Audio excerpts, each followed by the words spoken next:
What is up, you guys? It is your boy Bretton Biggest here, and welcome to another video. In today's video, we are going to be doing the AFC South leads, which are arguably probably actually is that I think it's is it the worst division in the conference? Maybe, I don't know. It's kind of a coin flip through the AFC East, AFC West, and AFC South. So it's definitely not the North. Whoever says it's the North, I'll kill you. But, yeah. But anyway, let's get into the video. So, let's start off with, I guess, the worst team this season, the Tennessee Titans. Essentially, this team, yeah, they should be interested in a rebuilding here. I really do like their regime. I just am a little questionable with their head coach at the moment. I do like their GM. I think their GM is going to be a spot-on good head coach, but there is a little bit of a question mark with this maybe potentially coaching hiring.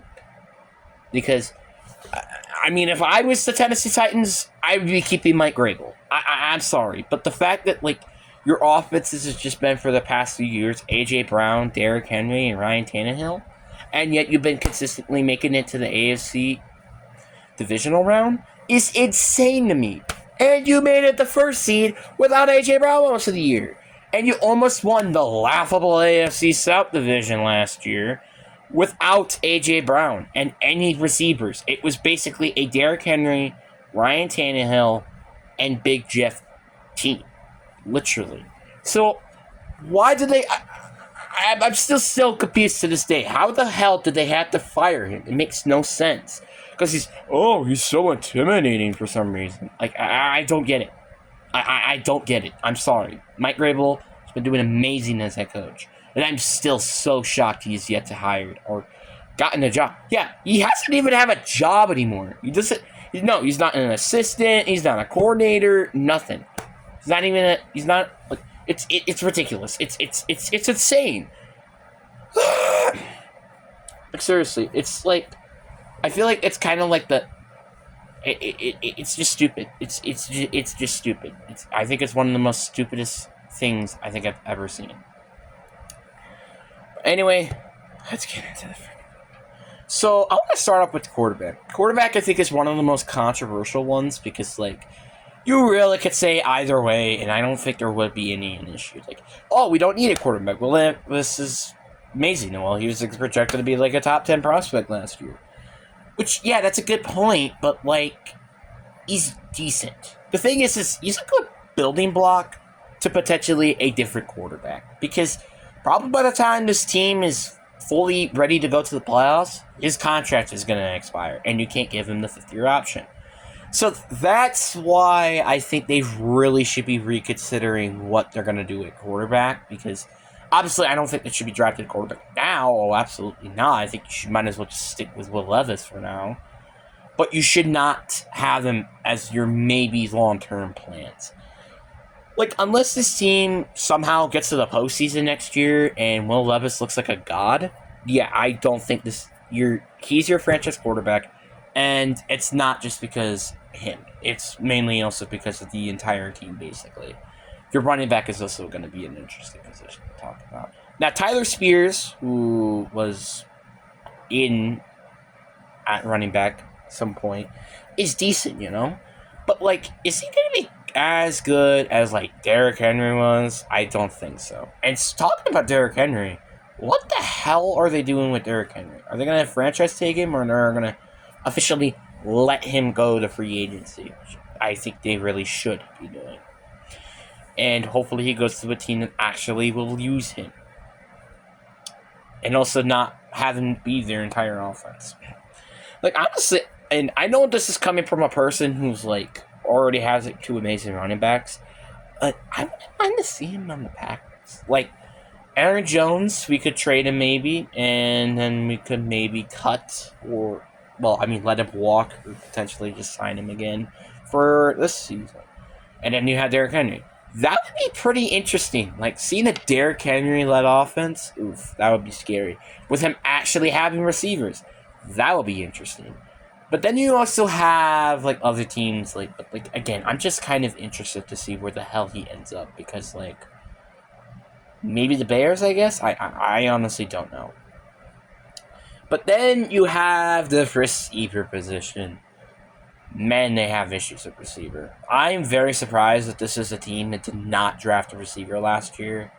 Or last draft. Instead, they went with the mailman and also gotten Peter Skoronski. Which, again, I'm not saying they're bad decisions. They were needs. But, like, don't you think you should have focused a little bit more on receiver instead of just signing D-Hop and expecting him to do everything? Now, D-Hop did have a good season. I'm not saying that D-Hop sucks. But he is 33 freaking years old. And outside of that, you have no receivers. Literally. Traylon Burks looks like a bus. And I don't even think I could pronounce anybody else. And especially the tight end position. And you know what's funny? Heading into the offseason, I actually heard this from a nice content creator. They said that Brock Bowders, so the tight end out of Georgia, I think is college, but you get the point. One of the best tight end prospects we've seen since Kyle Pitts. And you also have T. Higgins interested to go into Tennessee. So, there you go. If you get those two players, your offense already looks pretty freaking good. So, good for you, but your O-line still is in need. I feel like basically you could replace anybody on that O-line except maybe Peter Skoronski if he does end up living up to the hype that he had. So, yeah, there's that. Then you have the defense. I think it's basically everywhere except the end. Yes, corner is an issue. Safety is an issue because you don't have Kevin Byard anymore. Linebacker's an issue. Basically everywhere except where Big Jeff is. Big Jeff is arguably your only really good player on defense. And if I was them, I may consider trading it and hopefully getting something really good for it. Because honestly, I think outside of Aaron Donald, I think he's probably the best 3-4 defensive tackle in the league. And I don't think there's even a good argument to that. That's just facts. So I feel like that's something that should be very noted to them. And he's still 27 years old, by the way. So, like, he's young. He's arguably one of the best 3-4 edge rushers. Or, well, not 3-4 edge rushers. 3-4 interior linemen in the league. So it just makes sense to go get him. Am I not wrong? For teams who are interested into trading for a player like Big Jeff, and I know some certain team might be interested in him. Talking to you, Seahawks or Packers, but anyway. But yeah, again, basically they have needs basically everywhere except maybe quarterback for this season specifically, and wherever Peter Skoronski is, and Big Jeff. That's basically it. This team has barely any good pieces, and they're basically going to probably just tear this entire team to shreds this year. Now, we're going to get to the teams that are actually good. Starting off with the Jaguars. Jaguars, I'm honestly, I guess, kind of makes sense of why they did struggle this year because of the issues that they have at this team. The O-line, running back, just specifically backup running back. I think maybe edge rusher, interior defensive line, and secondary all are potential needs everywhere. Like, I guess, like, their defense, like, it's good, but they can still improve upon it. And their O-line can definitely be improved heading into the season. Like, Trevor Lawrence got banged up pretty freaking hard during the end of the season. So, yeah, that is their priority. They should be fixing the O-line, which they did a good start by drafting Anton Harrison, but, like, you need to fix that more if you want him to stay here in the NFL alive in one piece. So, hey, that's my personal opinion. But, like, again, this is a very good team. And, again, I said there could be a potential juggernaut team, but I don't think that might be happening just because they got, I think, a bit too much needs for them to handle if they wanted to be a juggernaut team. And then you have the Colts. They're in a, I think you could say a remarkable situation here because they have, I think, arguably one of the most underrated quarterbacks, I feel like, in Anthony Richardson, who had an amazing rookie year until he got hurt. Like, the only thing I feel like this team kind of needs is secondary, maybe edge rushers, and receivers. I feel like that's it. Like, secondary, is something I guess they could definitely use. Maybe a backup. I guess like maybe like a third string running back, but like you could draft that in the third round or something because like they got banged up on running back this year.